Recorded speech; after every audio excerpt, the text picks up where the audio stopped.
Welcome to the Home Studio Hangout podcast, where we explore what it's like building, running, and working out of a home studio with your hosts, Joshua Matotek, Andrew Simmons, and many guests in different areas of the music industry.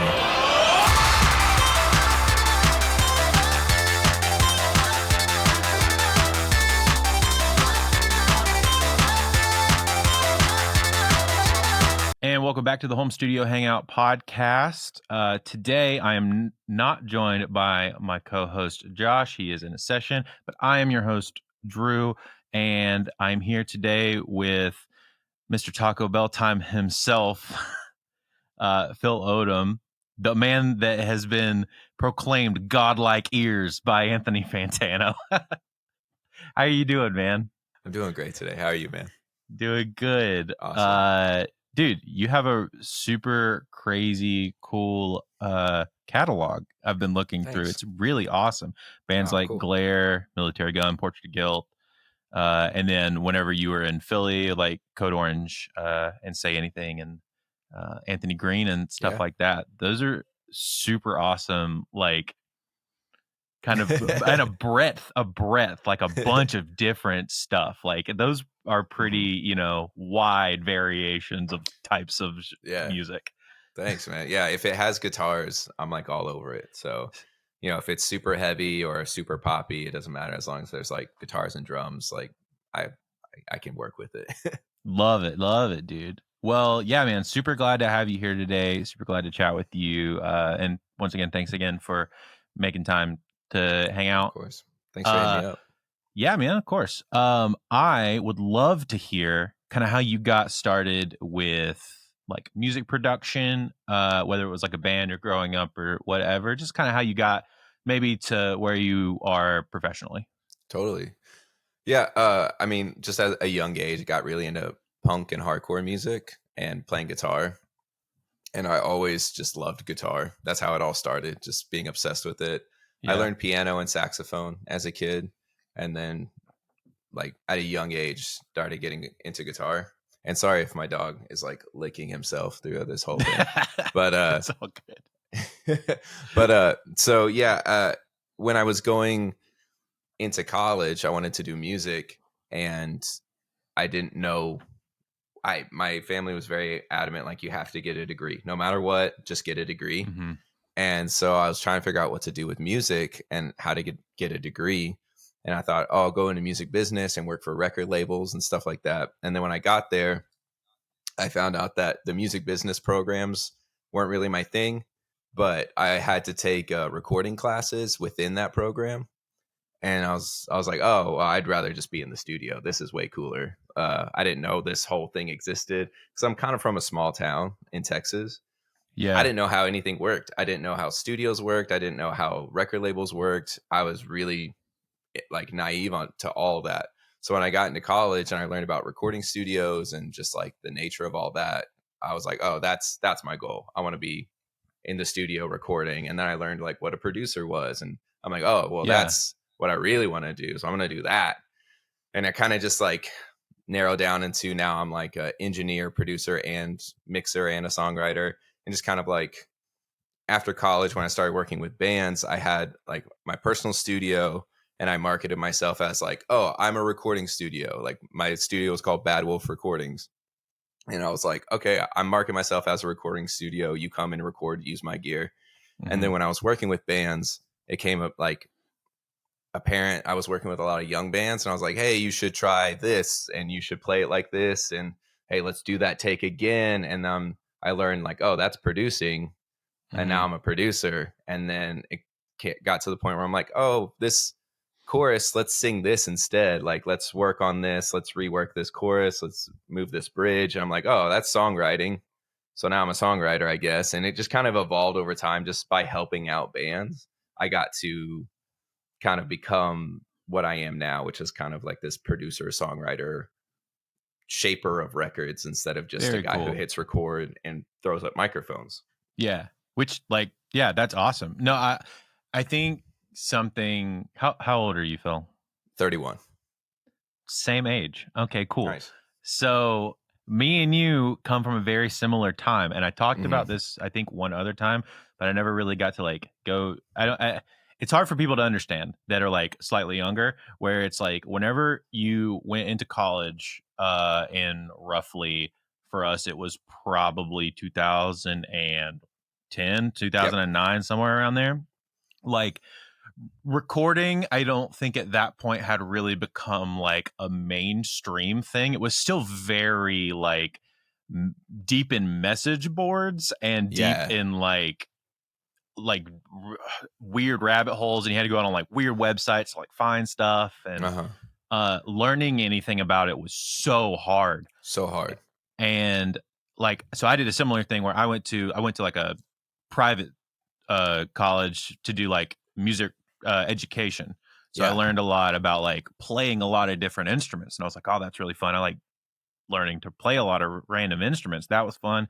Learn like music theory and that kind of stuff. Mhm. But I hated all my education courses, and it wasn't until I found I actually learned how to what I found out was eventually producing was like I just like making stuff and like writing songs and like doing all Mhm. of this stuff, and I found Reason, and Oh, nice. yeah, which is like Also a very shows your age. yeah, also shows my age. Yeah. But a very weird thing to find. It was like Reason and Ableton. I kind of found at the same time, like early Nice. Ableton. Yeah. And yeah, it was like, oh, I can build songs with this. Mhm. And that's what I enjoyed, right? Yeah. It's like I enjoyed like the process of, and I did like, you know, there was no recording side of my degree. So Oh, right on. that's really actually super interesting into like your side, that you got to be like, oh, I enjoy this recording thing. Oh, I enjoyed this writing part. Oh, I like Yeah. all of this. Yeah. So you went on a very similar rabbit hole of Yeah. things. And I think just like you said, like the time frame of when we went through all that was the way to go, because like you were saying, there was no information anywhere. Like I remember trying to YouTube stuff when YouTube was just came out, and there was like 2 guys talking about stuff, but you couldn't even use Pro Tools without Pro Tools hardware, like Avid hardware back then. Like you couldn't just accessibly record from home, you know? And I remember when like the home studio, like mic pre market started to come out, and you could finally get an external mic pre, like a channel strip. And like, that was all happening like when we were like in college. And so, yeah, it is interesting talking to kids who are like, you know, out of high school making full records. And I'm like, I couldn't do that. Yeah. Like that wasn't a thing. Who've been doing it for like 3 to 4 years coming out. They've been doing it all of high school. That's what's insane to me. It's like, I didn't even know any of this was possible when I was leaving high school. Totally. Yeah. Like I didn't realize I wanted to be like an engineer, like a producer, like a mix engineer and producer, until I was like 22. Yeah. I didn't even know the difference between mixing and mastering until I was like in college and somebody told me. So yeah. That's crazy. It's wild. Yeah. Glad we could relate on that, because there's very few people that could relate. It's a very specific time frame, I feel like, you know, where like there's old heads who are like, I interned at a studio, I did this, I did that. And then there's the kids who I mostly talk to through TikTok. Sure. And they've had a laptop since they were like 13 with like Logic on it, ready to go with and like amp sims and everything, and like programming drums. I'm still not good at programming drums because I didn't have to do it for like 6 years. You know, it wasn't like a thing unless you were into metal, but or like, you know, hip hop and stuff. But like now I get full demos with programmed like realistic sounding drums. And I'm like, you're insane. Like, I can't even do this. This is crazy. Sometimes people hit me up. They're like, can you program drums for me? I'm like, no, I can't. I'm not good at it. Like, so sorry. Yeah. No, I totally get that. So you're originally from Texas, and I know you said your studio's in LA, and we'll get to why you're in Texas right now in a bit. How did you get from Texas to Philly? I would love to hear that story. That's a cool story, because I had like a really big spot in Austin. It was like a rare find. It was like over 1,000 square feet. It was already a recording studio at one point, so it was like multiple rooms. Dang. You know, it was Already treated, yeah, like built the way it needed to be. no treatment, but like it was just built out, and it was like, Yeah. you know, the walls weren't parallel. I was like, amazing, and So, the rent was affordable for me, which is insane. And so I had a full studio. I was working out of that, and then they sold the building, and the new owners were like going to triple my rent.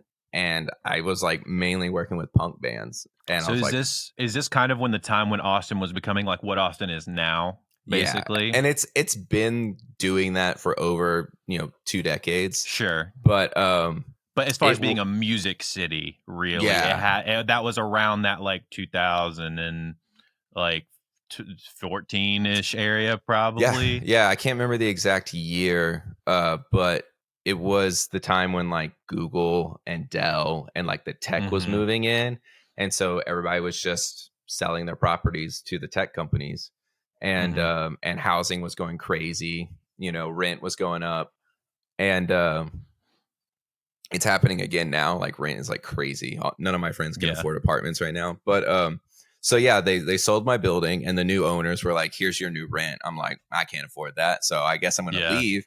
And it was deciding if I wanted to like try and find a new building, but not knowing at my skill level I could bring in clients that could keep me afloat. You know, like again, I was working in punk and hardcore and alternative music. Yeah.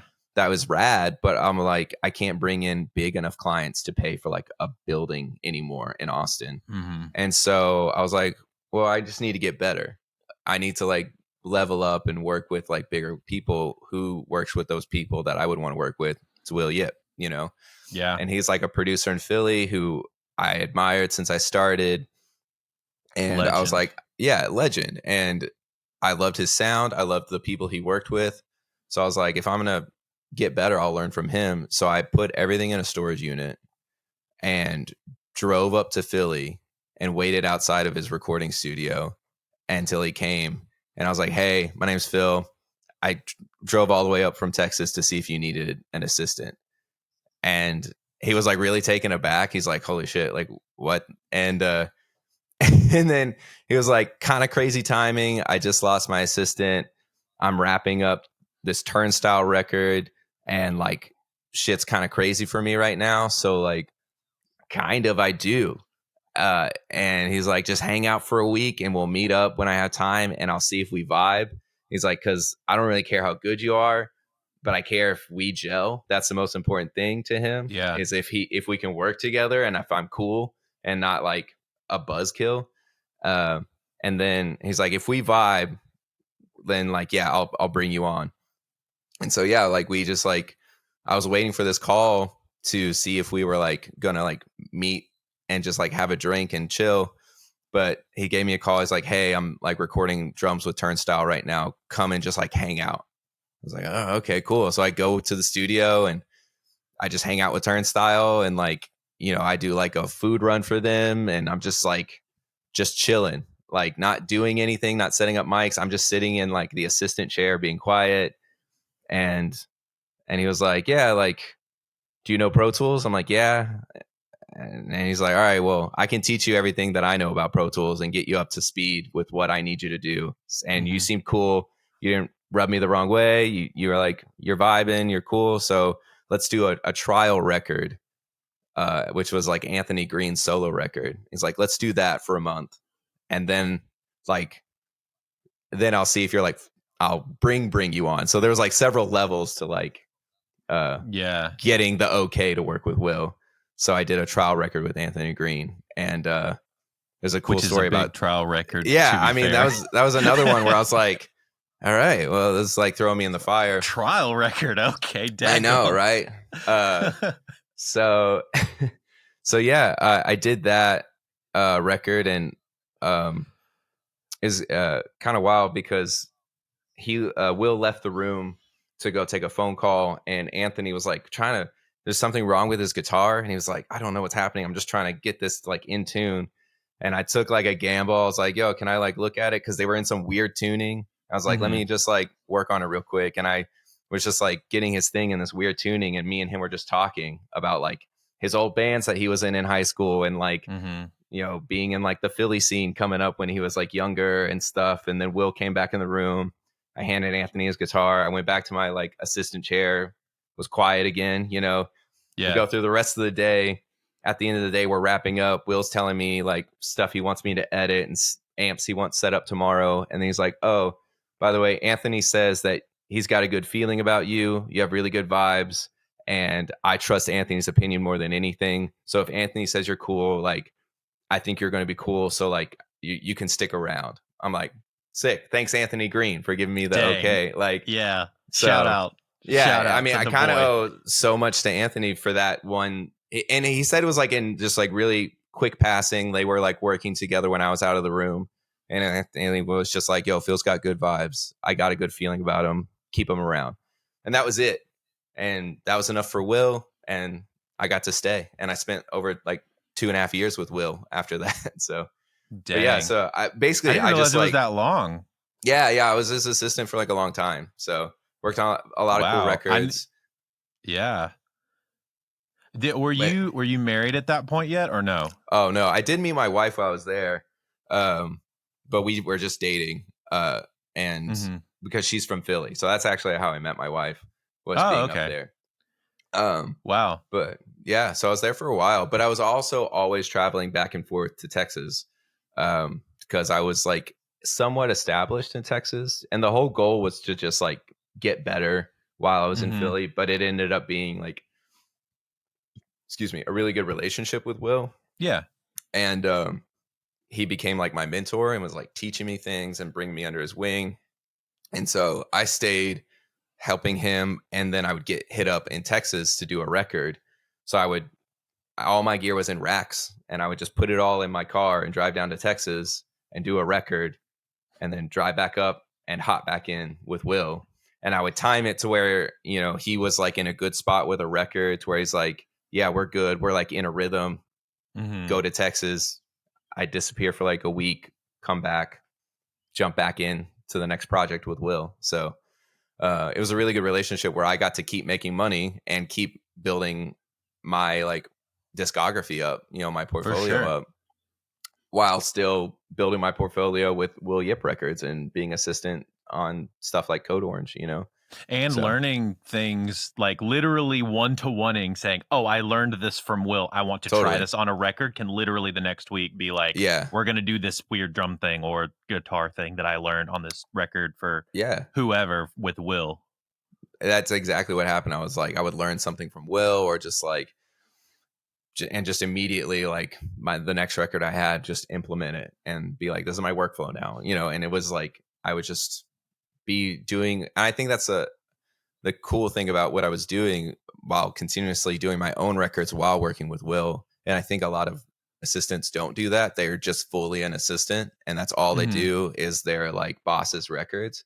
And that's totally fine, because that's very time consuming and you might not have enough hours in the day. But luckily I was paired with a mentor who was like, go do your records. Like, I need you to like do your own thing too. And he really pushed me to do that. And he wanted to see you succeed, it seemed like, as well. Like, he wanted you to have your own career. He didn't want you to be 100%. His mix assistant or his assistant forever. No, totally. Like, his whole vision the whole time was like, you be as good and as big as you're going to be on your own. And that only helps him too, because now we have this like relationship where he masters all my records, and like we just have this really good relationship of like, I send him mixes to like check out, and he like gives me advice, and but it's just this like and I tell him about bands that are coming up, and like we just have this like relationship that he brought me up, and now we're working together. And now he has a new assistant. He's gone through like two assistants, two or three since me, but like he'll do the same thing with them. He'll bring them up, and I think that's important. I feel like eventually assistants should graduate almost and move on, and the next crop, because that also keeps the next round coming in. Like, now there's a kid that's like, I don't know, 8 years younger than me, or I don't know how old he is, but he's getting to learn from Will now. But if I was still there would still be this younger kid who just like wasn't learning the trade, Yeah. So it's good that I left because 3 other people got to learn from Will after I left, you know? Yeah. Well, and you get to also take kind of Will's position and teach other people, whether it's through TikTok or just like Yeah, having your own assistant or whatever. I don't even know if you totally. have your own assistant or not, No, but like that could be the case eventually for you, exactly. like Like you the are in that place family now. tree starts branching out, you know, and like I do things differently than Will now too. Like I've developed my own style. So now I'm taking things that I learned from Will, kind of making it my own, and I'll teach that to somebody someday, and then they'll make it their own thing, and it just keeps evolving, and we keep growing as like just making art, you know, creative For again sure. and again, you know. I think something that I don't think, and I think a lot of younger people don't realize this, is the point, having the thought, I need to get better. I need to go learn from somebody. That is huge. Yeah, I had to do the same thing. There was a cool. point in my career. There was 2 points in my career actually, where it's like I had been working kind of part time in the studio, but I was like, I feel like there's a lot of basics that I don't understand. Right. So I Yeah. went to a studio in Charlotte who like is decently sized, pretty big, kind of build out, but they do mainly like uh do a lot of like CCM and rock stuff and like Okay. some hip hop stuff every now and again. So I went, learned how to work on a big console, learned how to like what mics are like it was an SSL 9000J, if you know Oh, that cool. console. So Yeah, big totally. like 72 channel console. Like Hmm. walking into that, not no understanding is very daunting. And I walked out of there knowing like I could walk into any studio and feel 100%. comfortable looking at anything and kind of Hmm. knowing how to work, but also Totally. learning more about like what actual compressors I like, what mics I like, things like that, tricks or whatever. Hmm. And then there was a second, it was more of on the mixing side, whenever I was really like trying to step away from just being a tracking guy and being more of a Hmm. mixing guy. I was like, my pop stuff kind of feels pretty good. My hip hop stuff feels pretty good. But I feel like my rock and like metal mixes are like, I'm just not sure how to treat guitars, Like Yeah. sometimes that can be weird. So Hmm. I hit up Jay Moss and asked him if I could pay him to just be my like mix mentor for like months. Nice. Yeah. And yeah, and he was like, yeah, sure. He like has he has a program that he does where he like, can do like mix assistant thing. So I did that for a Cool. while, and like, yeah, I learned a lot from that, and Hmm. learned just like that I wasn't too far off. It was just more about the detail that I needed to look at. I think that was like a big thing I took away from Will, that I thought I was going to go learn all these secret like drum miking things and like guitar things. And then I got there and he's like doing standard setups Hmm. and like using the go-tos and just not doing, I mean, he does creative things, but like, Sure. you know, he's not doing anything wild. And I'm like, oh, like I do this. So like why don't my records sound like Will's records? Like if we're doing similar things. And it was like validating, like, okay, like it's not that I'm not doing like the secret thing that nobody knows about. It's just that I'm not telling the drummers how to play properly. I'm not like getting the performance out of the drummers. I'm not tuning my drums well enough. I'm not getting my guitar tones like good enough. It's not that I have the wrong microphone up on the guitar amp. It's that I'm not, you know, getting them to play very well. And like Yeah. that, when I started seeing how Will was like guiding guitar players into like playing differently for different parts and adjusting guitar tones for different parts, and like, you know, every part has a different guitar, maybe, you know, it's just like picking the right thing for the right part and getting the player to play it the right way. That's what makes his records different. And like that's something that you can learn because I learned it from him, but it's also not like a secret that it's like he's keeping from the world. He's not like has this super special mic on his amps that, and he's doing it a weird way. He's just really good at what he does, And he's at doing it, guiding. he's using it his ear specifically to do it, and Totally. it like Yeah. sounds a specific way because of Yeah. that. I And think the level of detail is the thing that people don't understand. It's like mhm. people know like tune your drums, you got to play your guitars a certain way or have a good tone or whatever, but like putting that into practice takes like another level, I think, of focus on like you, the engineer or producer, right? Yeah. It's like not bitch picking, like whenever you're playing bass, or keeping that right arm strong, or knowing when to loosen up on Yeah, your exactly. arm, or And knowing how to play drums correctly to get the smack right, yeah, and being like flexible into like guiding musicians that to take the advice, because not every person, you can't just be like hit in a different spot of the snare and they just like do it, or like Yeah, they just change don't this know what drum. that means. Yeah, like you have to guide people and you have to tell them in a way that and not everybody can change on a dime. Like I work again in a lot of like rock and punk and stuff like that, and a lot of these people are self-taught, and so you can't just like throw everything at them and expect them to just change how they play when they've been playing that way their whole lives, because that's they taught themselves. So being like in a position, learning how to guide people in a way that doesn't just shut down the session, because I think that's a large part of what I've doing my own records, is just getting the practice of talking to musicians and artists and getting performances out of them. um and not I being was good at that when I explaining was to younger. somebody. Yeah, I was explaining to somebody the other day. I think I was in a tracking session at this studio, and the studio had like a intern or something like that, and he was just asking me some questions while we were doing some tracking, and I said that one of learning how to talk and explain things to other people clearly and concisely is probably one of the most underrated tools as in a producer's tool belt.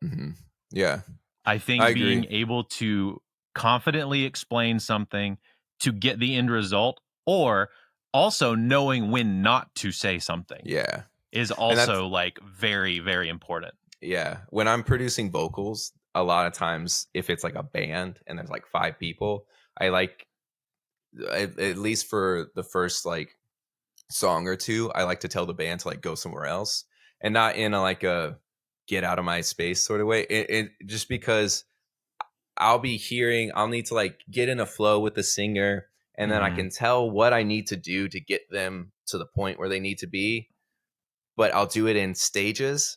And if I have somebody behind me, like their guitar player being like, "You're flat, you're sharp," like just like Yeah. yelling things at them, I'm like, I know they are. I need you to chill. I know how to get them there without them getting so in their head to where they are not going to be able to sing the rest of the day, and I Yeah. can like guide them in a way. And it gets really difficult when there's like multiple people in the room, because they'll just be throwing stuff or like giving them bad advice, like singing advice or Yeah. something. And I'm like, don't tell them that. That's gonna like throw everything off. And like, so but Or yeah, I or think also just be loud and dick around, and you be unable to get yeah. that headspace. You know Yeah, what I mean? totally. That too. Because I always track vocalists in the same room as me, just so, because I think I hate talkback mics when it comes to vocalists. So I like to just be able to turn and be like, "You're doing it like this, then I need you to do it like that." It's just so much easier if I can just spin around in my chair, Yeah, and just get a rhythm going, for sure. and to look them in the eye and talk to them. But I think, especially since like my form of producing isn't uh a lot of kids think or not think, it is a lot of kids hear the word producer and they're like, oh, you make beats or you make songs or you build tracks for people, and yes, that's a producer. But I come from the school of like a producer is like a movie director, and he like shapes the record and the song, and like kind of like builds the song up with them. So I'm not just like a dude at a computer with Ableton that makes a track for somebody. I'm like a movie director. And so that's why I think when you're like that type of producer where you work with musicians and build the track with them and like curate the song with them, communication's like way more important than any like recording technique that I know. As a producer who also engineers simultaneously as he produces, I think talking to people and communication, that's what got my tracks to a level to where they're at now. Yeah. More than I've dumbed down my recording techniques. I'm like 57 on a guitar amp, boom, I'm done. Like Yeah. that's like the least that doesn't take up brain space anymore. Like maybe I should try something weird on the guitar. And I do that if I'm like, Sure. oh, well, let's do something fun for this part. But I'm not like pondering like, weird recording techniques for guitar amps anymore. Yeah. I'm like, I put my mic on the guitar amp and I'm going to get the sound somehow, some way, but you make it sound good. You put mic in front of amp. Yeah. We honestly, record. Like, yeah. So I think when you said communication's like the most underrated skill, I think that is, because I talked to some producers who just, or people come to me and they're like, man, the last producer I had like didn't know how to communicate this to me, or didn't give me the guidance I needed on this. And I think that is the most important skill if you're like calling yourself a producer, is communicating with your artist to get the stuff. 100%. So you wrap up this time with Will while you're in Philly. And then what made you decide, did you move directly back to Texas, or did you end up going directly to LA? Talk me through that. Like what made you, I mean, obviously, how did you know it was time to be done? And then what happened like with the move after that? I realized it was time to be done because I was doing more records away from Will than with Will. And he was already like, hey, I'm gonna get another assistant. Like he was gonna get an intern just to pick up the slack, because somebody's got to be there if you can't. Somebody's got to be there. Yeah, and I was gone a lot, and I was taking on records, and I was thinking about moving back to Texas, just because a lot of my work was from there. But then one of my sisters lives in LA, and she rents a house, and there was a converted garage apartment behind the house that opened up. And she was like, if you want to rent that, we can talk to our landlord about tacking it onto our rent, and then you just like pay us monthly. I'm like, yeah, I'll try LA. Why not? Yeah. Like why not? I was like, like I can always move to Texas if I don't like LA. Yeah. And it was just I didn't have to have like a deposit, first and last month's rent, any like pay stubs, which as freelance people is so a nightmare. Difficult. Yeah. So I was like, this might be the easiest way to move in general. So I'll just give LA a try. And I ended up loving it. And, stayed there. But so it was just my sister calling me and being like, hey, do you want to move to LA? I'm like, yeah, I do. Let's try it. I visited her before and I loved it. And a lot of my friends are out there. And did you already have clients out there as well? Like, or were you starting from scratch kind of in a new city? Kind of starting from scratch. I knew people, but also LA is completely different. It's much more like songwriter and like produce a track, next day produce a different track with somebody else next. And that's not how I worked at all. Yeah, it's very different. That's what the other thing I was going to ask is the difference between like, oh my God, Will Yip and LA are like the two total opposite ends of the spectrum as far as like being in a studio. Yeah, and I like the combination of the two. Yeah. Like I like that Will spends like a month with an artist. That's really cool. But I also like that LA just has like everybody's working on something new every day. Like that's really exciting. Yeah. So yeah, it was really different. I didn't really know how the LA side of the music industry worked, which is another reason I wanted to go out there. And then I get out there and all my friends are just like, yeah, I have a session today and then I have a different artist tomorrow. And then this, that, and like some sessions are just writing, some are producing, and they're just bouncing around to all their home studios. Everybody's just got, a Focusrite in their like apartment, and then they make like a banger track. And I'm like, oh, that's crazy to me, because I came from Studio 4, which is this like, 2,000-3,000 square foot studio. And with all of this outboard with all, and like with a need. There's like 50 guitars in there. And then I go over to my friend's place and he's like, there's like a rusty guitar over there. Like, grab it. Let's see if something comes up with that. I'm like, all right. It's wild. So yeah, and it's different energy working. And I do lean more towards the Will side of things, where I get hit up by a band and they're like, we want to do a record, like 10 songs with you. And we kind of start from there. And I build 10 songs with them, and we spend like, one of my favorite records I've ever done. It was just me and this person in my studio for a month, and we just like they had chord progressions and lyrics for some of the songs, and that was it. And then we just built everything from there.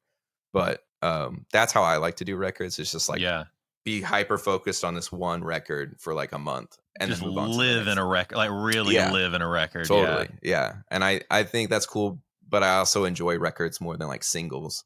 I'm not into the single culture as much as everybody else is right now. Sure.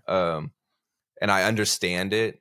It totally makes sense with the way we live and our brains and everything. I get it. I just like records personally. Same. I tend to work in that vein. Yeah, no, it makes sense. Yeah, I agree. I understand that.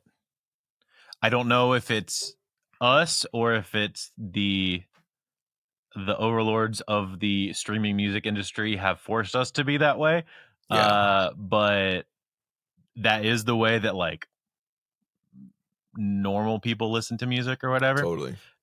So we do have to like think about that whenever we're being producers and making records. But at the same time, I love a good like 12 song, like take me into a mood, like take me on a journey kind of thing. Like my favorite thing is like transitions from song to song on a record. Like I spend so much time thinking like, all right, how do we exit this song into the next track and like building a transition into that. And I just like, I like seeing all that as like a whole.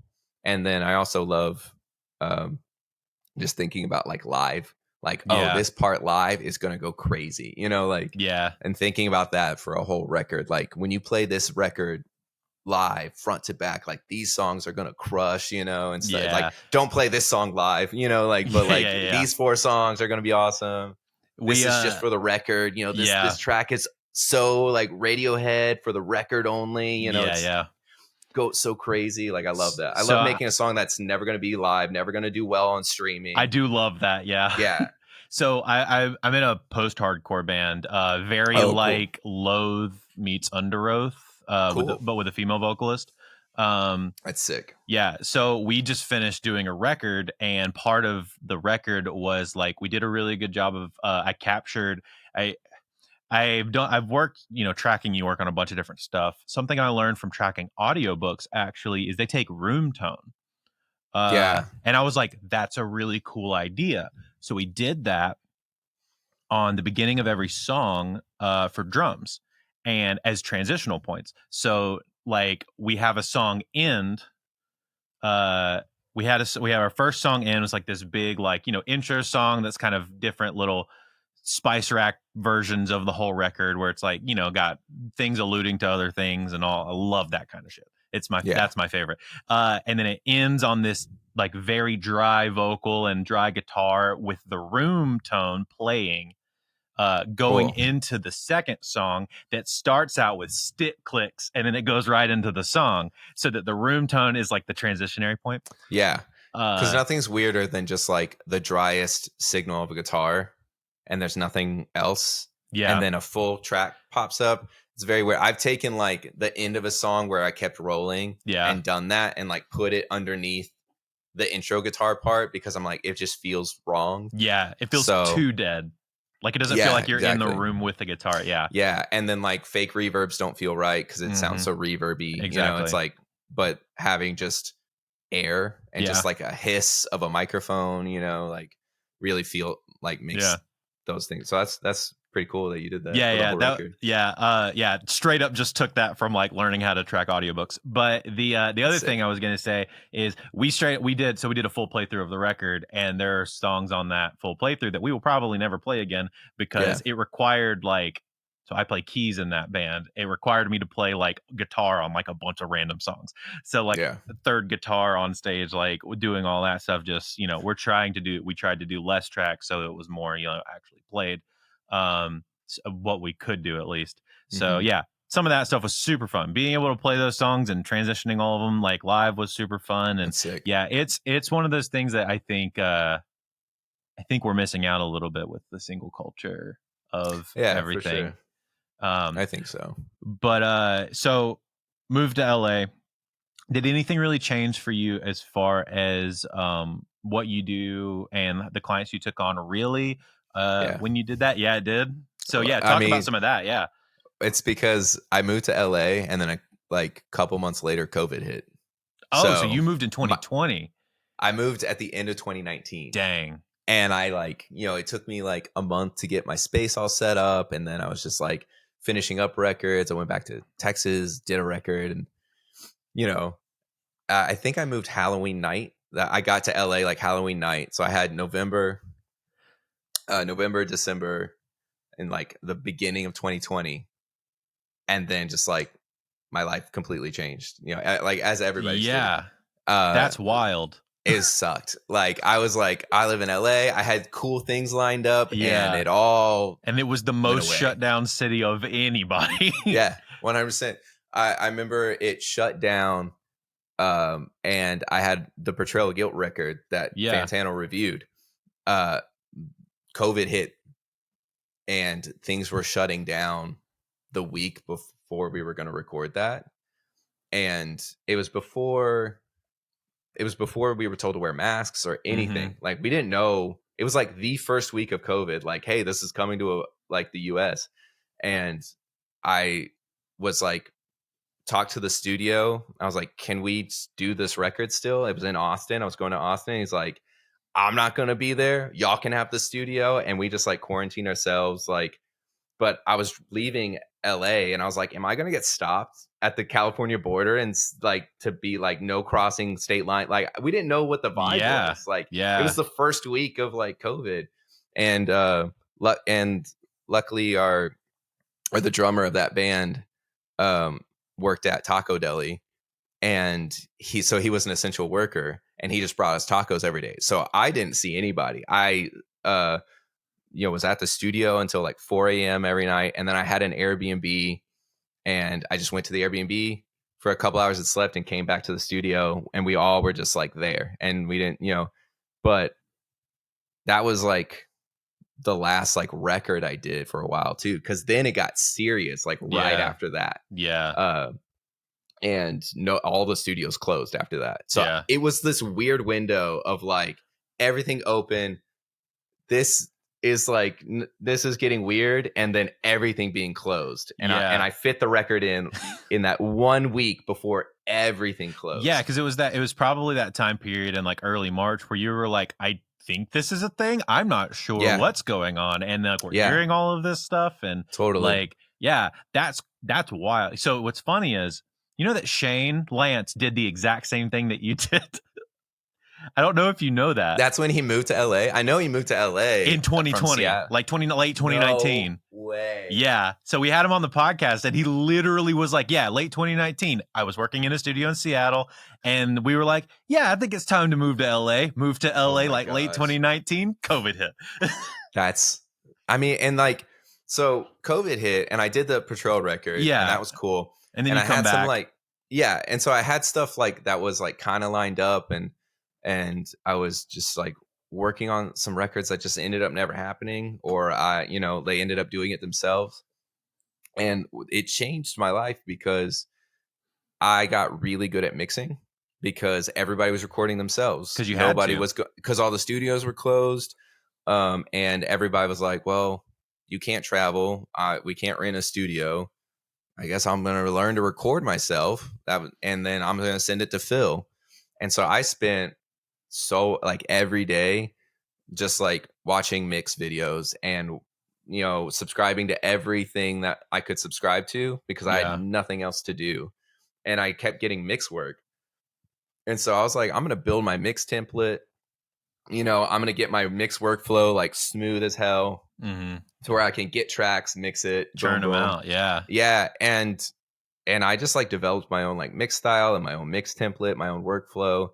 And I spent like all morning mixing, and then, took a break, and then just like consumed mixing content for like 5 hours straight after that, every day. I wasn't doing anything else. So I just absorbed every possible thing I could, and got really, really fucking good at mixing. And now I'm like, I because before COVID, I was like, I'm a good mixer. Like, whatever. Like I can record a band and mix their record, and it's gonna sound great. When you have control over the tracks, mixing is a very different story than when you don't totally. have control over the Yeah. tracks. I could always mix my material because I was always really good at tracking. Mm-hmm. But now I can mix like any material, and I can get it close to the level that I could get it to if I was the tracking engineer. Not I always tell people who want to work with me, they're like, I love this record, I just want you to mix ours. I'm like, if you love that, you got to hire me for the whole thing. Because like I was top to bottom from the very beginning of demos all the way to the final master. Mm-hmm. You know, so like if you want that level, hire me for that. You're going to get close, but it's not going to be like a full Phillip Odom record.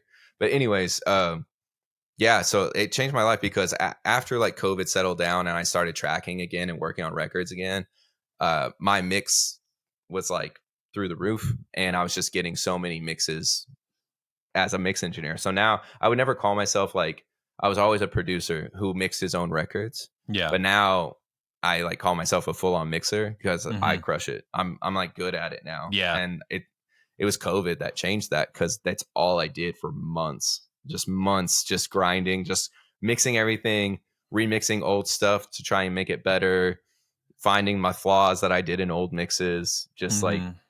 I had nothing else. I should have gotten better at guitar. I didn't practice guitar at all during COVID or like write songs, but I think I was just too depressed to like write anything. So I feel just that. consumed myself with just getting really good technically at a skill, and that was mixing.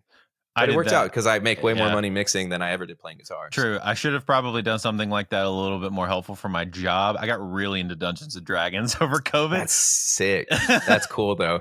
I've always wanted to like join a campaign and like learn how to play Dungeons and Dragons. It's so fun, dude. I found out that like it's very, for people like us who like our job is kind of fully part of our life, like very tied into our life. It's very hard to make time because it's a lot of time. Yeah. Even just like the game is like 3 to 4 hours a session, right? And then but outside of the game, it's like learning all of that stuff. Yeah. And it's like the time it takes you to like, if you ever played like Skyrim or something like that, learning, or even like Elden Ring, multiple different build types for different characters and things like that. It's just, it becomes an all-consuming thing. I probably should have done something a little better with my time. That's one reason I haven't gotten into that stuff, because I'm really into like fantasy stuff. I read like novels and stuff like that. But I tend to like get really into something and like really get into it. Yeah. So if I got into that, I would just hyper focus and like just absorb everything. And so that for me now is like movies. That's my like escape from music. So I go see pretty much like any movie in theaters, and just I just really enjoy movies as like, oh, this is media I can consume that I'm not a part of, and like I can just really enjoy it. I was talking to, so we had a friend of mine named Joe on. He works for Get Good Drums, the drum plugin company. Oh yeah. He was on a couple weeks ago, and we were talking about how like we think it's really important for people who are in music to have a non-music thing.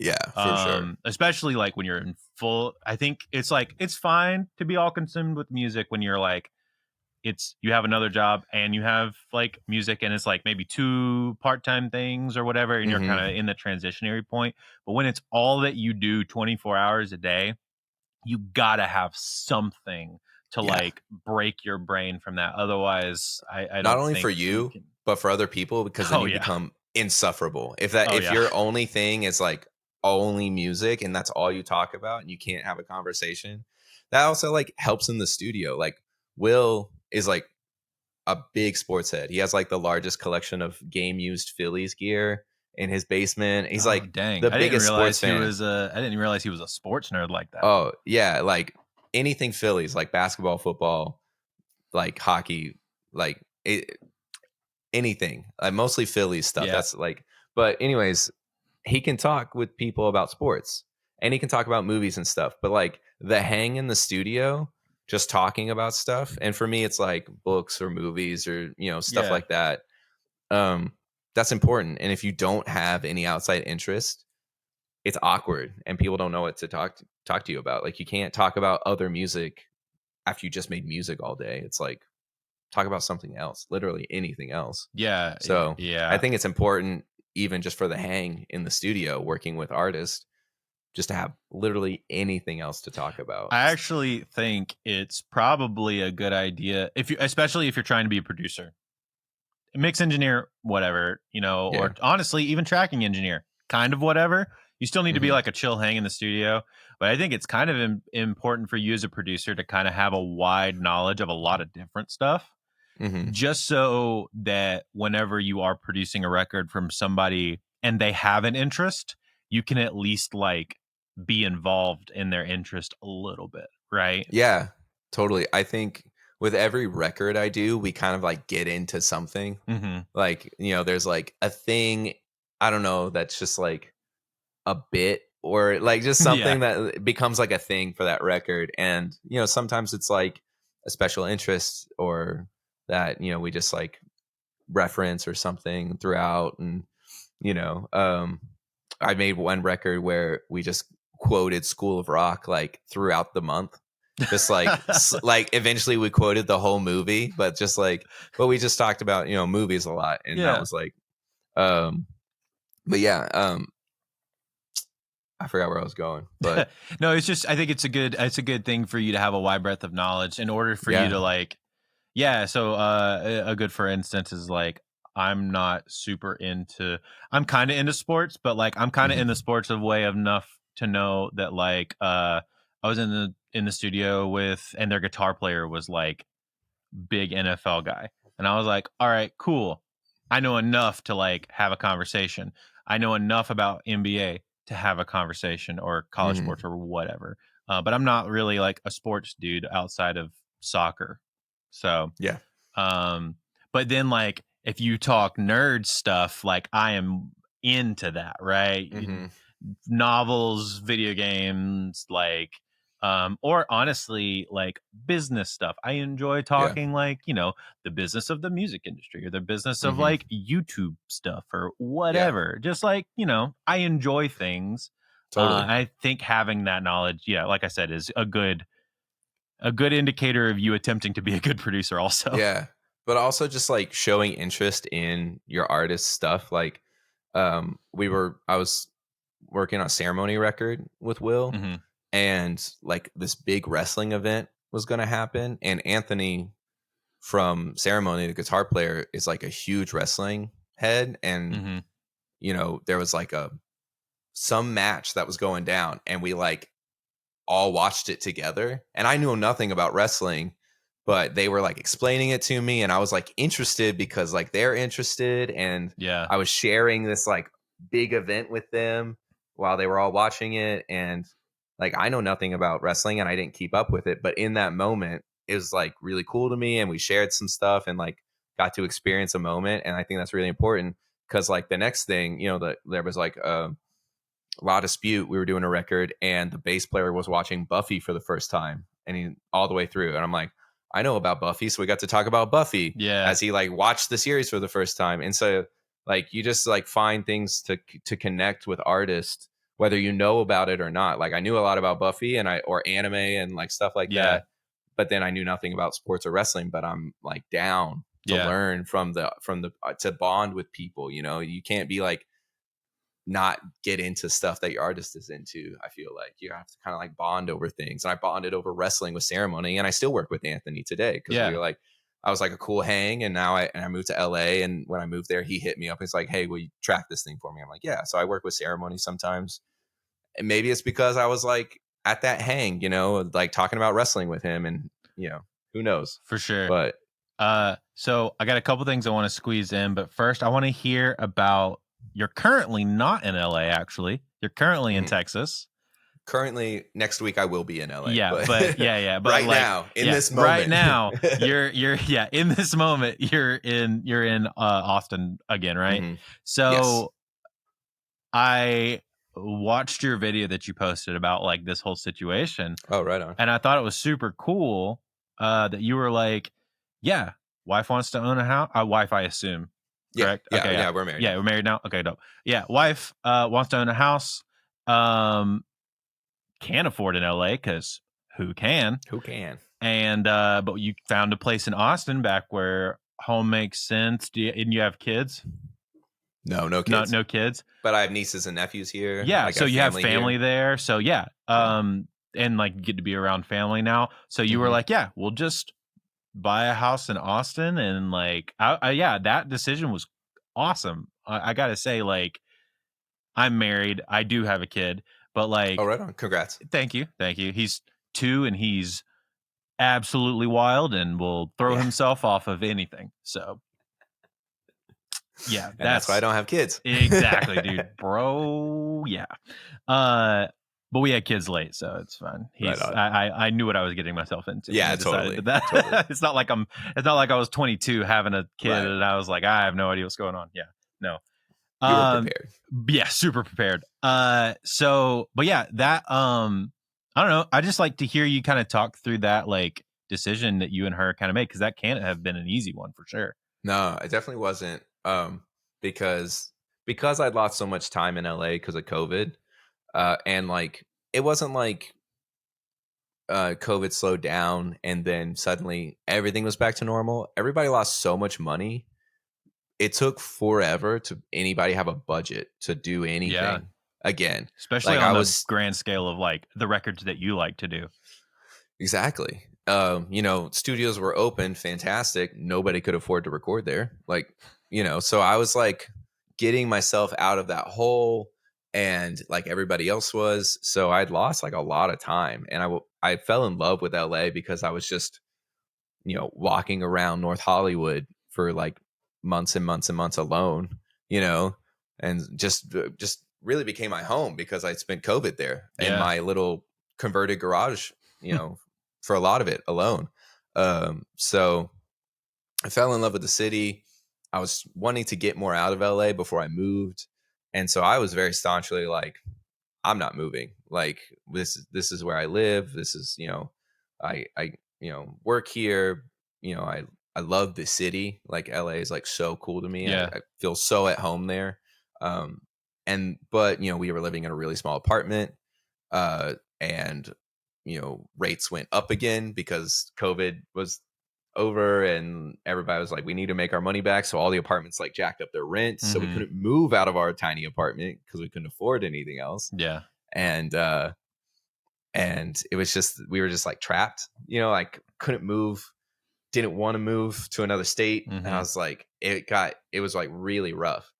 And it would have been really hard for you to fully move studio again after really kind of just climbing out of the COVID stuff, right? Totally. Yeah. And like, so I was living in the converted garage through COVID. And then my wife moved to LA. We started dating again because we weren't dating at the time when COVID hit.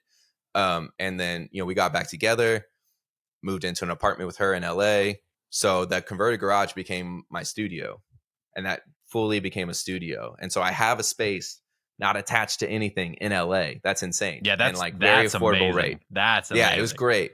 And then literally around every corner, there's like an amazing recording studio that some legend record was made in. Literally on every corner in my neighborhood where the studio is. So I was like, this is too good of a situation. Like, I don't want to give that up. But our home life was like miserable because LA is super expensive. We couldn't move anywhere, like couldn't afford to move to get a better place, and all these things. And she really wanted to buy a home. That was like her whole goal. She had a really good job now that we could afford to buy a house, just not in LA. Yeah. So it was like months and months of us just like going back and forth, trying to just like make it work. And she came up with that plan like one day. And we've always been like, we could always just move to Austin because like it's still expensive.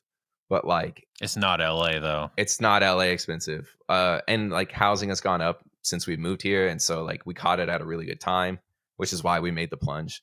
But yeah, it was just like, we could do this, be close to family. Texas is like half the price of LA with everything. Even food is like half the price here. It's insane.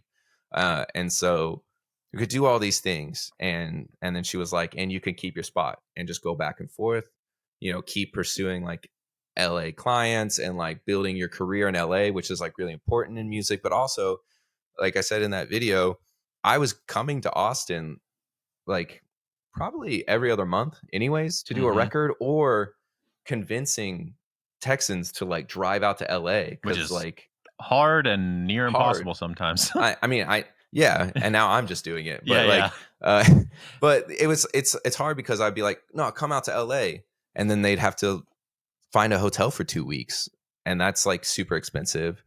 And so it kind of just, I was like, we could move back to Austin and like make Austin career easier, but then the LA career is gone, and it was always this like give and take of like, well, I'm going to lose one thing or the other. And then she was just like, just don't lose either. Just do both. Yeah, porque no los dos, right? Why not both? Wait, what does that mean? It said porque no los dos. Why not? What does that mean? Why not both? Why not both? Yeah. Nice. I don't speak Spanish. My wife speaks a little Spanish, but I don't. I only know that because it is a commercial of a little girl saying "Why not both?" I think it was like a food commercial or something dumb like that. Right on. But yeah, I mean, that's exactly our mindset. We found a house that we could afford. We bought it, and I'm just gonna start going back and forth. I'm trying to find a spot here in Austin to do like guitar and vocal tracking, like I do in LA. Sure. But at the very least, I have my mix set up here. Yeah. And I'm mixing records from the house. And I've already done some recording here. I rent studios out here. There's like amazing studios in Austin. And so I've already done cheaper recording. Than studios in LA, just baseline. They are. I mean, the day rate is less, so I could do drums in places. So but yeah, it sounded insane for like an hour. And then I like, because she like woke me up one morning. She's like, why don't we just do both? And I'm like, I don't know what you're talking about. And then I like started to wake up. And I'm like, I had my coffee. I was like, this could work. This could be nice. Cause like, also if it sounds really cool. Cause I love Austin. I want to be closer to family. I love working with Austin musicians. Yeah. And somebody said something, there's not like a ton of producers in Austin. And I don't want to be like a big fish in a little pond. Austin's a big pond. There's just no big fish swimming in it. Like there are cool people that are working out of here, but there's not like a Will Yip or like somebody. And so somebody messaged to work with me, and they're like, we're really glad you moved back, because like there's nobody that does like your style here and works with like these type of bands here. So it's like cool to provide that for people, because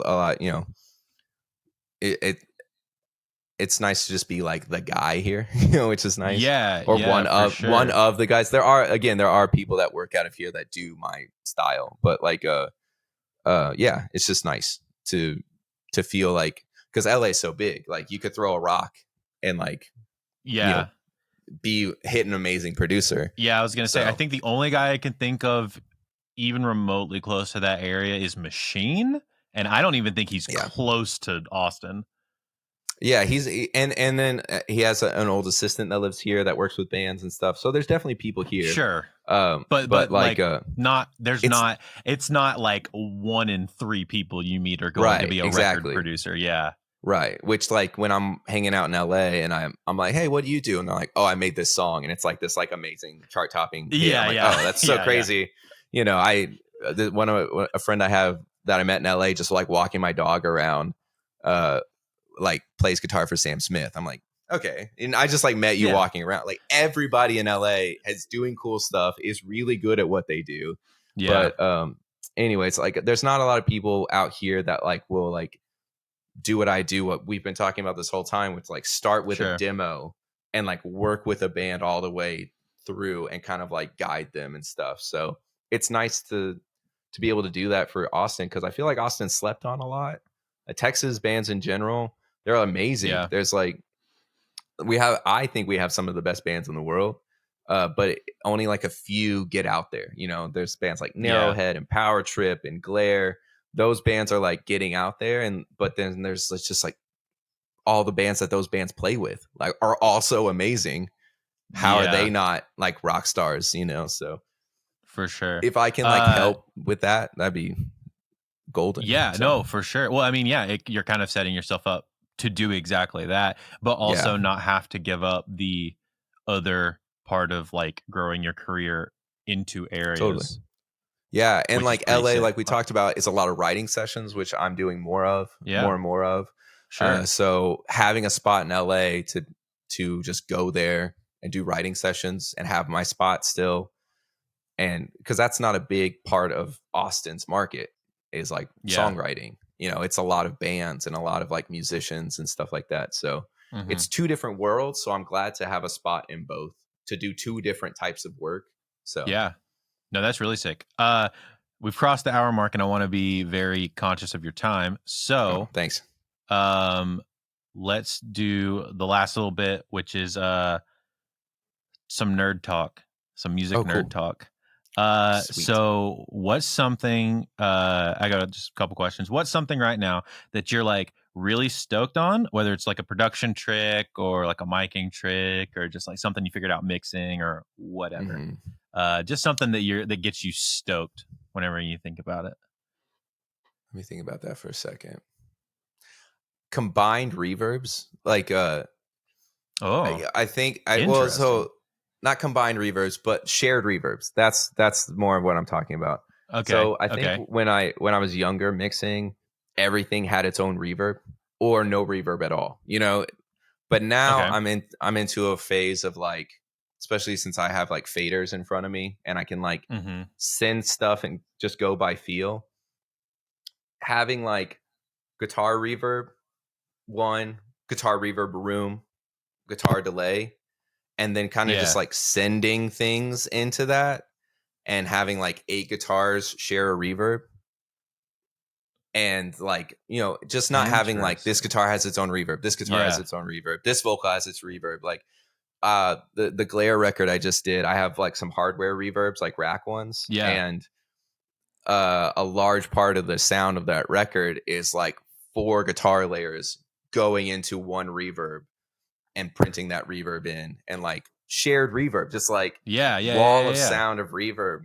I've been really into that lately, and just kind of having like, and I think that I'm realizing a lot of older records kind of do that, because you were in a studio that had like 4 or 5 reverbs. Yeah. And that was it. They had you the, had like they had the one they used for vocals. Yeah. They had the one they used Totally. for, or even like, you had like a chamber, maybe like a hall or some sort of plate. And you were kind of mixing and combining different things in different places. So like a lot of the times a snare and the vocal might share the same reverb in long sections. Yeah. And like I remember watching like an old clip of, I think it was Andrew Simmons or something, where he had to be told like, hey, save one of those reverbs for just vocals. And that was like a mind blowing. It's like, oh, just one reverb for the vocal and don't let it share it with the drums. And because they just didn't have enough reverbs to do that back in the day, it was crazy to think. Because now I get a session and there's like 10 instances of Valhalla. There's a reverb on every channel. Yeah. Yeah, exactly. And like, but so shared reverb is like been really big for me right now, and not being afraid to kind of just lightly blend in reverbs. And it's just, I feel like it's made my stuff sound less sterile. Just like, you know, a chamber that's being shared by a bunch of different instruments and just blending that in. I'm like, oh, this feels good now. And I think we've kind of gotten out of the habit of that, because, you know, we don't have rack reverbs anymore. It's all in the computer. So you can just like plug in. And now you have 20 reverbs on your session. But now I have auxes that are like, this is my hall reverb, this is my plate, this is my chamber, this is my guitar room, this is my guitar verb. And then kind of just working as if I have like rack units. That's very in cool. my session. And being like, and of course everything is flexible. Sometimes I need to like make more reverbs, but kind of starting with that point and being like, all right, I have these reverbs, like let's send some stuff to it and see how it feels. And it kind of has cleaned up my mixes too, because there's not so much reverb happening. Yeah. But then also more things are getting reverb because I'm sending them to shared reverb. I think you mentioned it at the beginning. You were like, I'm doing less now than I ever have. And that's kind of like kind of goes in line with that too. Oh my gosh. I was going to say so much less now. Dude, yeah, same. Same thing. So this will be my like nerdy thing that I've tried to do. But so I have a friend who's a front of house engineer.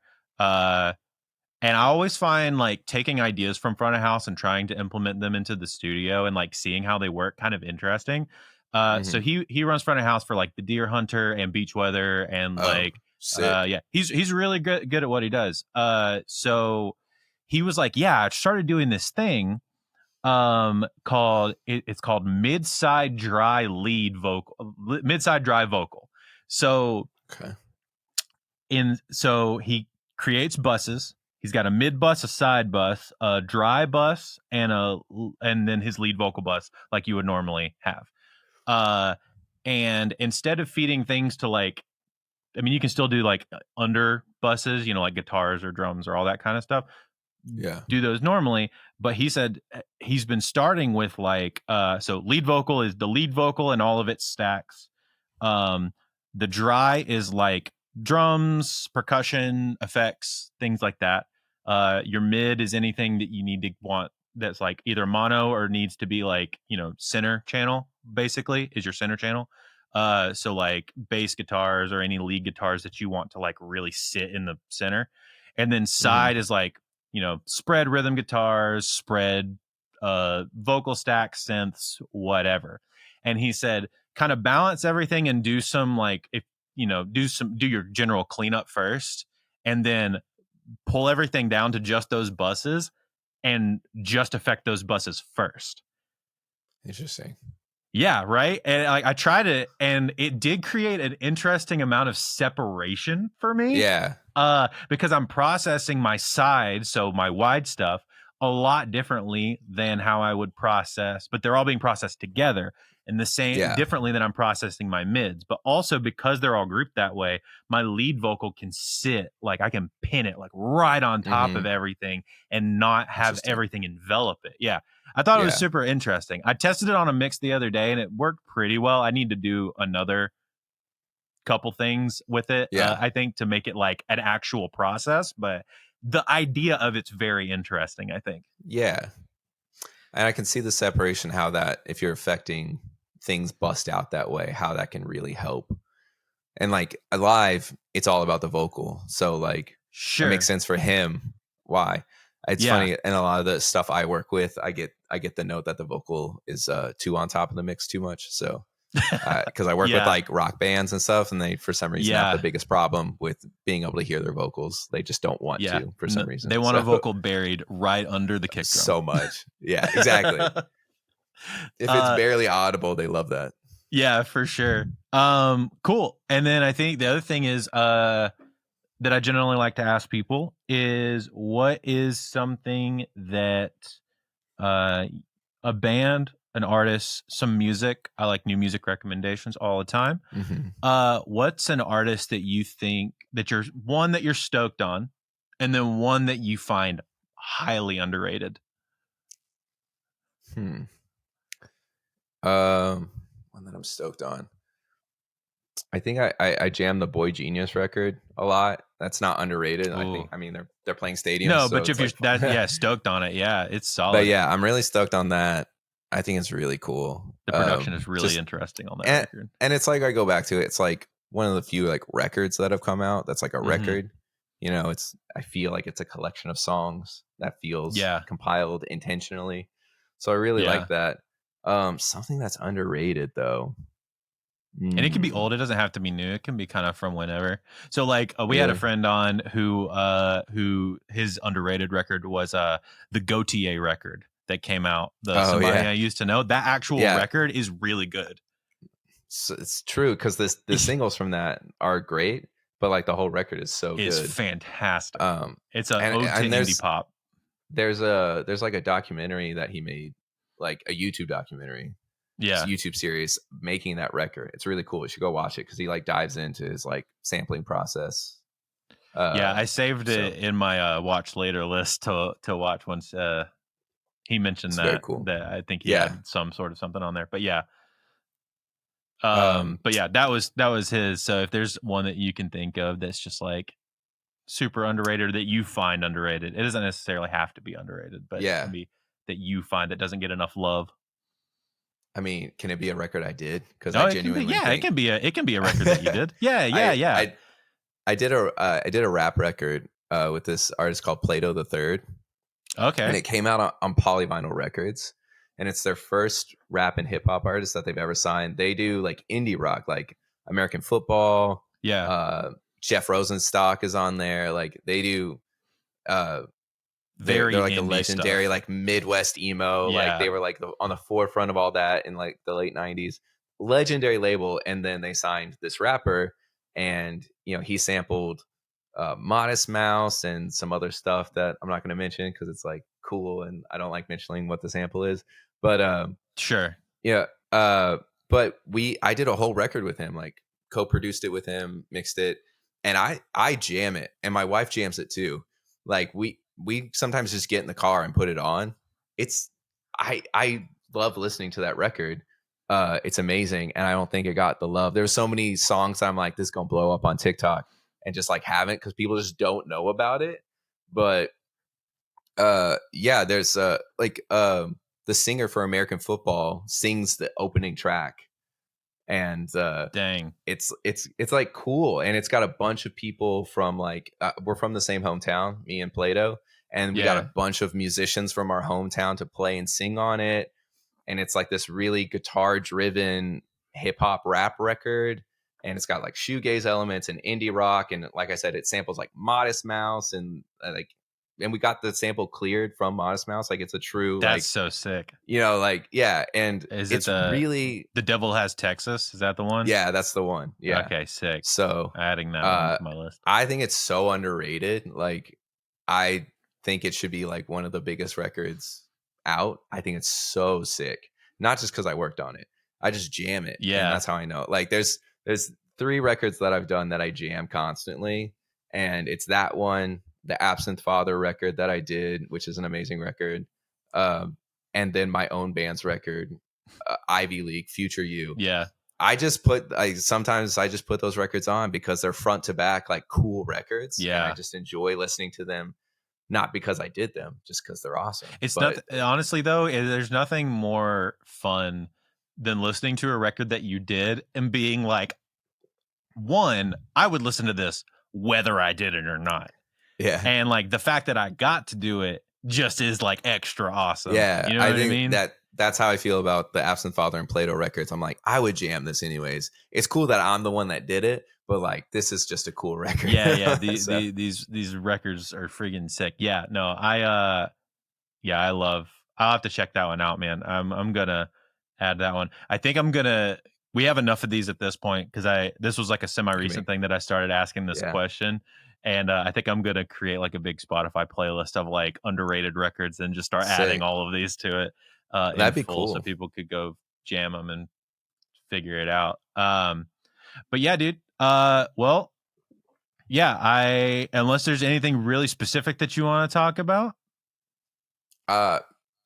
I'm good. I'm just here chilling, cool. talking. You just chilling? If there was nothing else, if there's nothing else to ask, I mean, I could always come questions. I'm just trying not to take too much of your time. No, you're good, man. Actually, I think last question and topic we can talk about is your relationship with the internet as far as like TikTok and stuff goes. Oh, right on. I feel like you come from such a DIY space, and I feel like TikTok and Instagram and the general socials is very much not that space. I agree, but also I think, or at least it hasn't been. Maybe more recently it's like coming into its own there, but yeah, I enjoyed TikTok because it didn't feel like other spaces like YouTube and stuff. Mm-hmm. And I think that's why I gravitated. I've never been one to like try and make content of any form. Yeah. So like you said, I come from a very DIY aspect of it, and nothing's more DIY than just picking up my phone and saying some shit into it and then hitting post. That's true. While you're eating Taco Bell. Yeah, exactly. And that's I mean, I have high anxiety, and I overthink constantly about a lot of things, which comes in handy with records. Like I'm very like I think about a lot of stuff, and a lot of cool ideas come from me just like overthinking. But when it comes to just like social media or just making decisions about what color I want to paint this studio room. It's Yeah. still gray because I just haven't made a decision yet. I overthink those constantly. So TikTok has really helped me. I come up with ideas of things I want to talk about, but then I just open my phone and I just start talking. And I like that aspect of TikTok because it's the most personable way Yeah. of like, and just like low stakes. Like I can just talk into the camera and just say what I want to say about things. And I don't have to, make a thumbnail and, edit it and make it flashy or make sure the audio's good or my lighting is good. I don't do any of that because that's not important to me, but it's the only Sure. platform where it's not important. It can be important and you can do all those things and take pride in those things in your TikToks. And there's nothing wrong with that, but you don't have to do that. And I feel like every other platform, you have to really care. Especially for TikTok, it's better if you don't care. I think it is like I've gotten several comments with people just being like, I just like how you just talk to us, or it's like we're just chilling in the room together and you're talking about music. I'm like, that's cool because that's who I am. And I'm glad that comes across. And also that's something that I've never had learning about music. It's not the like catchy, like flashy person talking to me because I think that's kind of dorky and I don't want to learn music from a dork. Like I want to learn music from somebody who's cool. So so it's cool I can just be me and people like that on there. And people like Greasy and Shane, who we're homies with, like they can also they're like fully themselves. Shane's just like this well put together dad and he gets to talk about music, and Greasy is the chaotic Greasy and he gets to talk about music, and we can all just learn from people like that, and it's really cool. And yeah, I think that's why I like try and cut stuff down on TikTok that is like like very like salesman-y or flashy in a bad way, where you're not being true. That's why I try and cut it down because good. I'm trying to think that I found you I can't remember if it was the Switchfoot video, which was hilarious, or it was you just ripping somebody for not putting sponsored post in their post. I can't remember which one it was. I can't remember. Those are my two biggest videos, so it's probably one of those. One of those. Yeah, it was something like that. Mean, but I think it's good for people to understand, one, how to take criticism. Number two, how criticism should be given. Because there are people that do it very poorly. Sure. Yeah. But then I think I think you do it in a really good way of like, here's why what you said was wrong. And also here is like a better way to maybe say it the next time or something like that. Yeah. Because I never want to be like a dick on the internet, because I'm not a dick. Like I don't want to make people feel bad unless they're being like asshats. What's the word I'm looking for? Unless they're like hiding stuff from people and being manipulative. And then I just don't tolerate that, because like again, we came up in the same era where there was like nothing for us to like get information from except people like that. And there were so many courses that I bought starting out thinking like, oh, I'm finally going to learn some stuff. And it was just like bad info and it's just, I just was weeding through all that. And so when that stuff pops up on TikTok, I'm just like, I don't need this on here. So I'm just going to like try and shoot this down so other people don't waste their time and get bad info. I'm also more knowledgeable now than I was. So I have the ability to be like, hey, like that's just not true. Don't listen to them, or they're like trying to sell you something and it's bullshit, or they're not telling you they're trying to sell you something, and that's just wrong to me. That's even worse. And like, so it just doesn't. It seems like it's the only platform that we can like keep that from happening, because it's everywhere else. Like, there's Instagram producers that like post plugins all the time that there's no way to tell that they got that plugin for free. There's a really well-known producer that I know, not personally, but like I know that he gets all that stuff for free, and that's why he makes post after post after post about products, is because they're paying him to.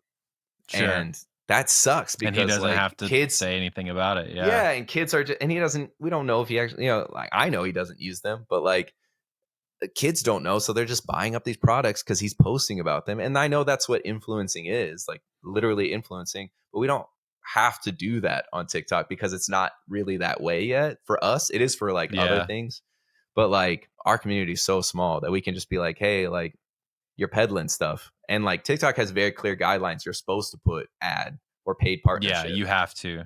Yeah, You you have have to like click the paid partnership button. but thing, there's no yeah. policing. Yeah, exactly. There's no way to police that except us. You know, um so that's why I do it, is because like I don't know, I've spent years of my life just weeding through all that stuff. I'm like, I don't have to like let this go. Like I can actually say something in this platform. So that's why I do it. And but No, yeah. I find that very. I mean, I think that's very cool, man. I try, just business wise, it makes sense to do content, but also I enjoy just like conversing online with. I enjoy like this kind of what we're doing right now. Like I just enjoy Totally. like talking shop with people that are chill, Yeah. I see and it as like I like the feel like modern forum, like recording forums that we exactly. used to go on. It's like that, but like I'm dyslexic, so I'm not very good at typing stuff or reading Yeah. stuff for that matter. So it's easier with videos. I can just like talk about something and reply to something with a video, and it's like I can just be in the community without having to be reading paragraphs of somebody. I can just, I like the video format of it. So yeah, I just see it as like a recording forum that we're all on now, and that's really cool. And then if some dickhead gets on the forum, You boot then them. we can boot them. Yeah. Yeah, exactly. So it's like it's just like moderating the forum Yeah. basically is all. And I don't want that to be my whole personality, because I still want to talk about music on there. I don't want to just be like on the lookout for people being dicks on there. So Yeah, no, you got will for that. and that's why I don't have to make those videos very often anymore, because people have slowed down being dumb on that platform. Yeah, and we get to talk about music more. Yeah, I was gonna say really cool. Greasy's got you covered on that, bro. He'll scout I him know. out. It's what's funny about that is like there's like people that we like have talked shit on Sure. that app and stuff. Yeah. But like I mean, we talk about Streaky on there and stuff, but like I was the first one to make a video about Streaky like a year ago. Yeah. But like everybody else took it like way farther, Yeah. and I was just kind of like faded into the background. I was like, all right, like I don't need to talk about this guy anymore. So Yeah. but yeah, so like it's funny, like my first videos were just talking about people like that, and then I kind of stopped doing it because like the whole community just started doing it. I'm like, all right, I guess I don't need to do this anymore. I would like check my phone and there's like 3 videos made about it already. I'm like, I don't need to add to this. Like I don't need to say anything, which is cool. For sure. And now I talk you about like get to talk about stuff that you want to talk about. Yeah, it's sick. Yeah, now I'm just not the angry guy on TikTok anymore. I can talk about like, just vibes about producing. So it's cool. I like it, but I want to keep it that way. And so that's why every once in a while I see something that I like talk about. So cause it's really cool. I just really like it on there. I like talking to people, like getting to know.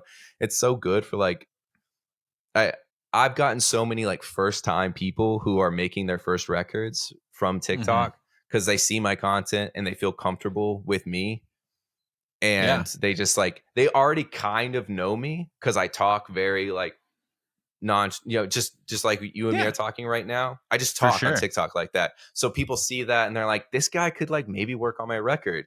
And they email me and they're like, hey, like this is my first time working with somebody.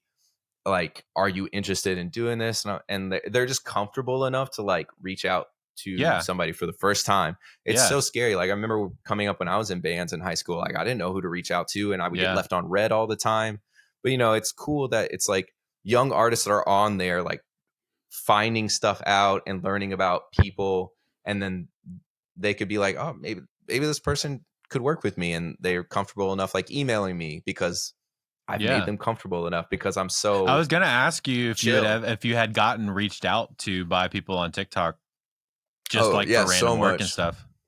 Yeah, a lot of mixing work. Okay, which is dope. But I'm getting so dope because again, it's a lot of kids who are like, hey, I made this track. Would you mix it? It's cool if you don't want to. I'm like, yeah, fucking send that shit to me. Like I'll mix it right now. Yeah. It's like, but people don't think that it's like that, or they don't know who to even, like, a lot of people are like, yeah, I went on soundbetter.com and hired a random mix engineer and they made my rock track sound like a trap track, and they just didn't know who to contact, and they're finding their people, like whether it's me or somebody else that's like more niche in their subgenre or something like that.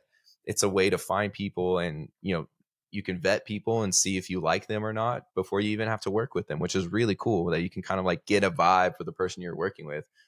But yeah, I just made a TikTok recently that did really well, just talking about myself for the first time. And I got like 30 emails of people being like, hey, like, I like your vibe. I want you to work on my stuff. Oh, is it the one where you were like, hey, yeah, I can work on your stuff. Just hit me up. Yeah, exactly. That one. Yeah. Like, it got like 20,000 views, and like, a ton of people hit me up because they were just like, I didn't know, like, I don't know, like, just never thought to actually hit you up, but you seem chill. And I think I just made people comfortable enough to hit me up. And I think that's a barrier that doesn't get crossed a lot because people don't feel comfortable enough to do something. For sure. So I get help from TikTok a lot, which is really cool. And it's cool that they're just hitting me up because a lot of times they put in the email, like, you just seemed chill and like, I liked your vibe. So would you like to work on my music? So that's cool, because I want to work with people who I connect with and that connect with me and like my personality, because I think that gets imprinted on the music regardless. For sure. So for sure. Like you said with Will, like, it's all about like the vibe in the room and like you guys connecting with each other. And if they already feel like like you don't have to drive from Texas to Philly to make sure that it's a cool vibe, like they can be like, oh, this dude is already like, I vibe with him, matches energy, like we're a good match, like I feel comfortable this dude working on my stuff, and he's gonna get what I'm going after, or be willing to be like, hey, this is kind of what I'm going for, like, here's what I trust you with my stuff. I think a large part of it was like showing that I worked with like shoegaze stuff and like things that in that genre, and then a lot of people who are into shoegaze are like, oh, like, it's such a thing, like you could just hit up a random mixer and they just not know what you're going for. 100%. And you're just like wasted your time because you can't get a refund on a mix. They already did the time. Like I'm big on like no refunds on mixing, because like I already put in my time. From trying. I know, but like that's why I try and like I always ask for like a demo and be like, what are you going for? And then if it's like I'm good at everything, like, not to sound egotistical, but like I can get there. No, but at least with mixing, and just be like, let me just make sure. Because I just want to make sure, because I'm not getting the, hey, this wasn't what I was going for message. I want to try and nail it. And like, again, luckily TikTok, like I made that TikTok and be like, this is who I work with. And a ton of people are like, I'm going for that sound. So I know you can do it because I jammed that record that you did. I'm like, cool, send me the tracks, done. Like, I'll nail it. Because you already know I nailed it. I nailed it once. I can. Yeah. So I think especially with mixers, like as a producer, I always try and meet with people and like just make sure we vibe, because we're going to be in person a lot and like hanging and trying to, getting personal. I'm going to like be reading your lyrics, and I'm going to be like breaking down what a song is about and like really diving into like the track with you. And that's really personable. So if you don't like me, exactly. I'm going to tell you how to sing something based on like what this song is about, Yeah. And if you don't vibe with me, that's going to be like a nightmare for me and for you. But for mixing, it's mostly just like hitting people up through emails. So for people to know that their mixer's personality and style and vibe, just from like making some TikToks, like I think that's really beneficial, because now people know me to a certain degree, For sure. And that you just don't get that with like mixers as much, because they're just a faceless email. So I think that's been really cool as like a mixer, to just have people hit me up being like, I think you're cool. All right, sick. Then we're going to work together. And then if you have a billion mixer revisions, it's fine, because like we're already on that like level, and I can like, even through email, I get this vibe that we're like, oh, we're homies now. you know who I am. Yeah, exactly. We can get to the finish line somehow together as a unit. We will get there. Thing. Exactly. We will get there together. Like I can link arms with you and we can go down this path of revising this thing and making it what you want to be. Totally. And like sometimes when I get hit up by people who don't know me, I don't feel like when they give a mixed note I don't agree with, I could, if I at least know that they know me, then I can be like, hey, do you trust me on this? Because I think this is the way you want to go on this like particular note. And I don't think this is like in the best interest of the song. But at the end of the day, it's your song, do you? But like, if it's just a random person who doesn't know me, then I don't feel like I'm comfortable enough saying that. But if they found me through TikTok and they know my vibe and they know my, catalog and personality, my personality, then there's just like, hey, we're homies now. I can be honest with you, like. I don't agree with that. Like, I don't know. But not in a dick way. I think that might mess some stuff up. Yeah.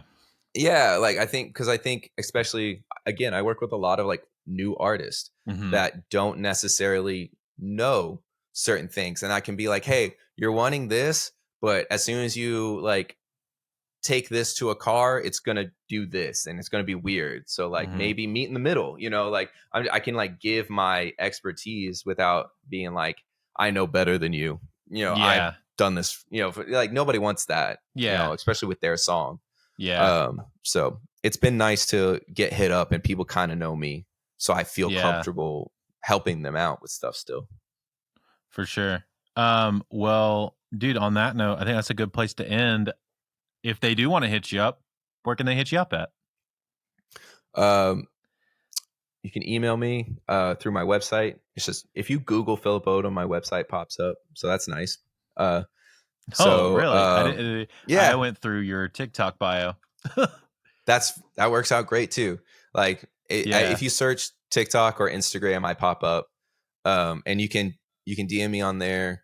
But I have links to my website on there if you feel more comfortable like going through email. That works too. I check everything. It's not going to slip through the cracks. So. Just find me on the socials, and then my website's on all the socials. So philipodom.me if you want to go direct. And your handle, I think it's Phillip_Odom if people just want to make sure that it's the right. I think so. Person. It's always some variation of Phillip.Odom, I think. Or something like that. Yeah. Or underscore for Instagram. Whatever wasn't taken. Yeah, exactly. Yeah.